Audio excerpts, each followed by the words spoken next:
I always knew that one day I'd be an Aggie. No questions asked. From family friends to school teachers to coaches, everyone around me seemed to be part of the Aggie family, and I wanted in. I remember around the time that college admissions started, I was talking to my grandpa about my plans to go to A&M next year. He looked at me strange and said, "They accept women now?" I was completely thrown off. I had no idea what he was talking about, so I Googled it, and sure enough, A&M didn't admit women into the university until 1962, when my grandpa was 26 and definitely out of college. So, moral of the story, Texas A&M history is very interesting. My grandpa is very old. Today, I'm going to be discussing exactly what it means to be an Aggie. Look around you, at work, at the gym, at the store. Aggie rings are everywhere. Learning about this university's culture will in turn help you learn about the values and morals of those around you, and you will help better understand the background of your peers.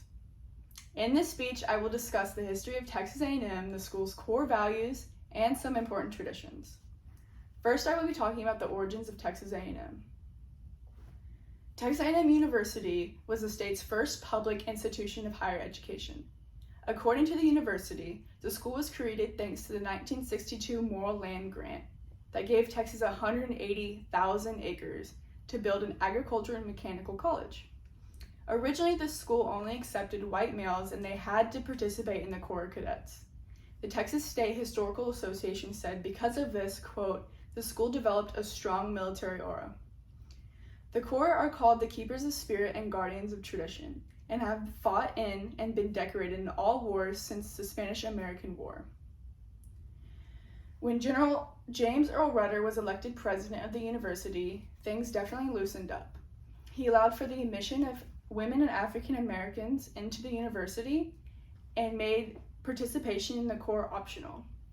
Because of this, the school grew and became recognized for other programs like engineering, agriculture, and business.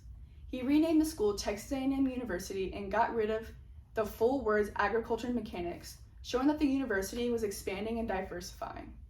And that is how Texas A&M became the school that we know and love today. Next, I will be discussing the core values of Texas A&M. The school mission statement is to develop leaders of character dedicated to serving the greater good. Texas A&M's core values are excellence, integrity, loyalty, leadership, respect, and selfless service. Leadership is a trait that is expected of every single student on campus. Former Corps Commandant John Val Asline said, "If you don't want to be a leader, don't come here," and I agree.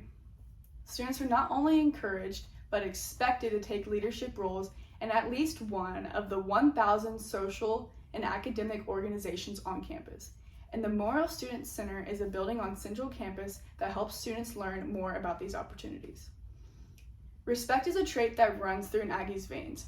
A former student said, "A&M students embody a refreshing spirit, born of the values of friendliness, caring, support, confidence, and a can-do attitude."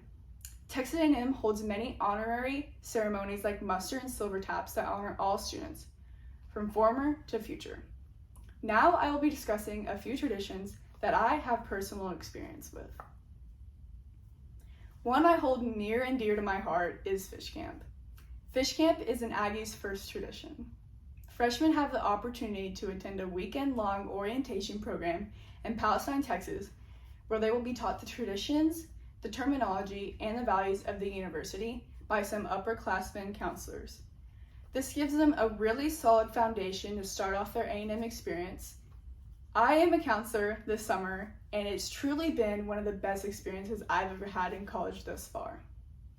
Next, Silver Taps is one of the most sacred and significant traditions according to Texas A&M.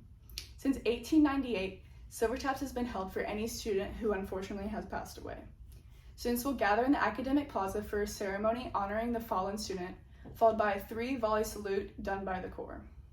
According to the university, quote, "No other university honors students in this way."